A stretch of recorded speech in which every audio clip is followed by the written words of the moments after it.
Hello, it's Mr. Hill EDU. Today I'm going through what I went through at ISTE Live 23, which is a world that I've created, a template world, for you to have a play around with, learn how it works, learn how the command blocks work, and then maybe use it or use elements of it for your own creative immersive builds. So I shared this with the attendees at ISTE Live, but there's also a link in the description below or on the Canva, depending on where you're getting this video from. Now, when you open it, import it and open it, you start off in the odd one out room.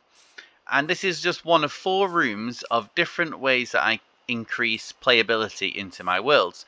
So in this example, if you look through, all of the blocks have hover notes on them. So if I click on this one, the number comes from this hover note. So I could change it for something else. Like I could have it as spellings, for example. And you can see here that now it has words. So to access those command blocks, you just right click on your mouse and you get all of this information.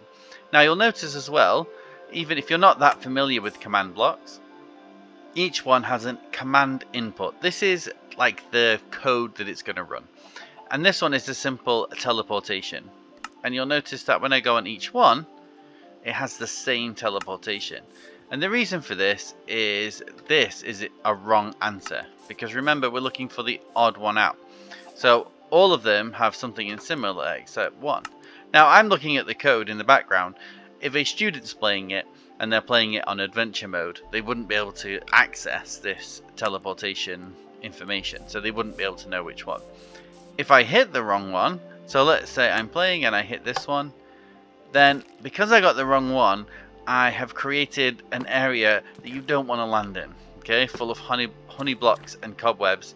It's actually a nightmare to get out of if you're not in creative mode. And once it takes them about 2 or 3 minutes to get over to the button like this, they generally won't just guess next time, so they'll actually think about the question. So you click on here, it takes you back to the first room. And actually the correct answer is this one here. The numbers are all in the 9 times table. They're all multiples of 9 except for this one.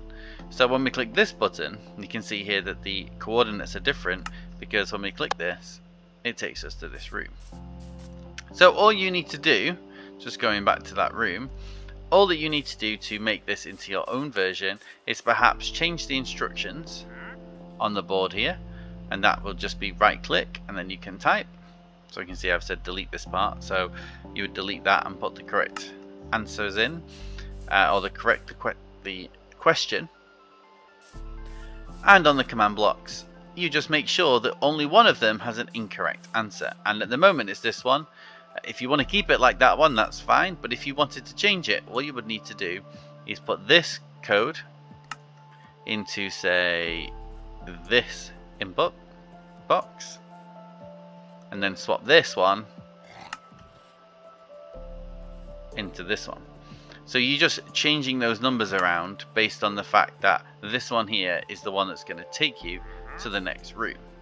So we click on it, we go to the next room. In this room, this is a true or false statements, but how many are false? So for example, you can have some different facts about something that you're learning at the moment. Again, you could get the students to come up with them and share it with each other. So once you've decided, and you can use as many of these as you want, you don't have to use them all, you can leave some blank. Once you've decided how many are false, you go over to this section. Very similar to the last room, here each button has a number assigned to it and a command block behind it. Now actually all these command blocks have the same teleportation and it will take you to that horrible place with cobwebs and honey. You don't want to end up in there. But actually there's no correct answer at the moment, so no matter what you press, you're going to end up in pain. So instead, I've got the information here that I provided, which says change the number from 0 minus 40 to 17 minus 67. So if I click on here,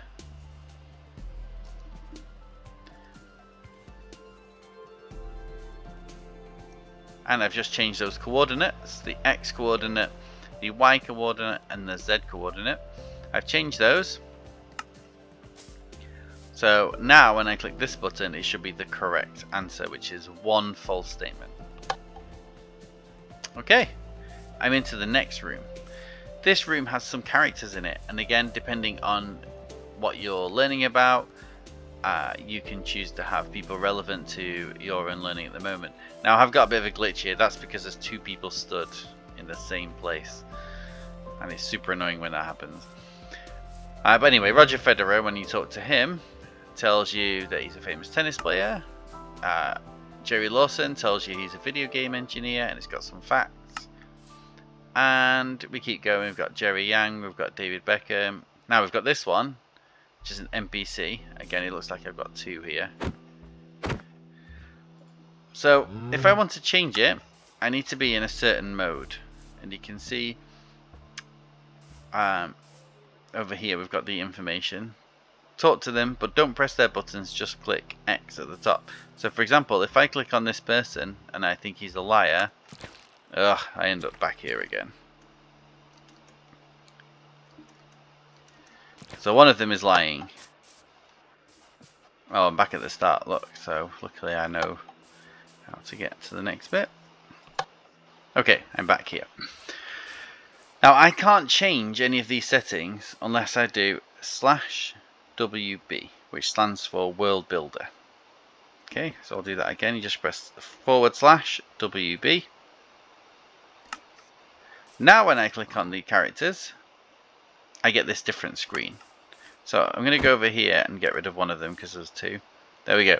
So this character is still NPC, but if I change it to, I don't know,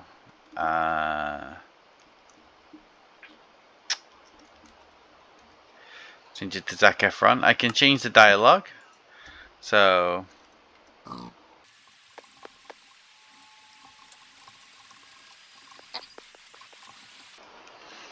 I've got the information there, and I need to go to advanced settings. And in advanced settings you can add commands, and this is really useful for different games. So here you just type in what you would normally type in at the bottom of your screen. So for example, if I wanted to kill the person that I was talking to, I would kill that person, but I don't want to do that. So we want to TP at the player, which is the player that is talking to the NPC, 0 - 40, 0, which is that area we don't want to go to. And then we make sure we click this button mode, and then we type in "you lie." And now if we press /WB to turn World Builder off so I can test it, and if I click "you lie," I end up back here again. And I have to go all the way through the rooms to get back here. Okay, so it says here that Beckham is lying. Okay, never trust an Englishman. So when we click "you lie," you'll see, if I have a look at the settings,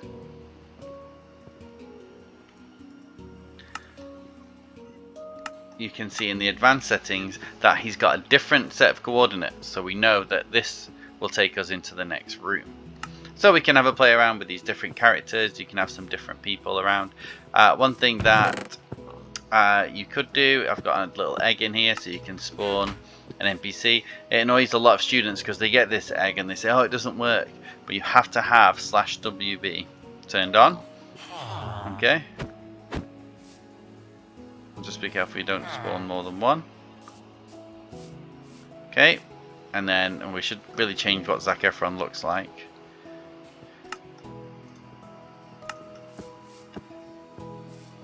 And then we can create another one.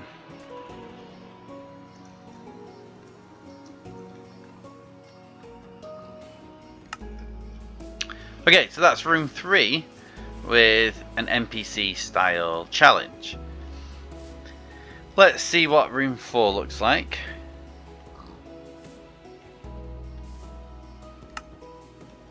And this is one of my favorite rooms. It's only really good for single player worlds or single player challenges, and the reason for that is, well, maybe not single player, but basically for this one, once the levers are set in the correct way, the next person that comes along knows the answer already. So you could have it where they're all working as a group in a world, but you couldn't have it where they're all working on their own individually in this particular map. So look at the posters on the wall. If this event happened in Treasure Island, click the lever down. So here are the areas that you're looking at. So again, you would just right click to change that, and you want this one to be false. So what didn't happen in Treasure Island? Jack Sparrow stole the treasure. Okay, so you put in your facts: false, true, true, true. And then the student, now you notice you have to have it in the correct way. So for example, we know that this is true, true, and true. But if they also had this one down and then tried to do this one, it wouldn't work. It has to be exactly in this format where only the true ones are switched out. Which means there are so many different possibilities that it can take them a long time to figure out the correct answer. So again, not just guessing, something that they have to really think about. So if we click on all of these, before we do it, because it's going to teleport me away, for those of you that are interested in the circuitry for this, it's actually quite easy. If you want it to be up, you place what's called a redstone repeater with the arrow facing this way. If you want it to be one that should be switched down, you place a redstone torch on the back. And you can see that at the moment the redstone torch is lighting this up, and the way this works, it's called a NOR switch. Sorry, a NOT. It's a NOT, not a NOR. It's a NOT. And basically all of these are giving power through here to this area. But this one will only work if there is no power. So that's why it's called a NOT. So basically it's saying I'm only going to turn on if there is nothing else happening. But at the moment everyone's giving power. But if I turn this one off, now this isn't giving power, but there is still some power being generated over here, and it's because in this example this one is also true. So when I click this down, it's going to activate these command blocks, which is going to take me to the creative area, and it's going to let me escape. So let's try it. And we have escaped. So I'll show you the code now. Now this is the creative area for the students where they can turn creative mode on, and they're still stuck in this area, but they can build whatever they'd like. I try and include that in all my builds as a reward for the students that finish. So you can see here now that this light is on, and when this light is on, it powers these command blocks. This command block says you did it.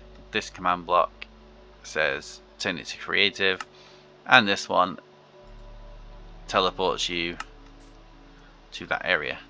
It's fairly straightforward if you wanted to edit it or change it in the style that you want to. But there you go.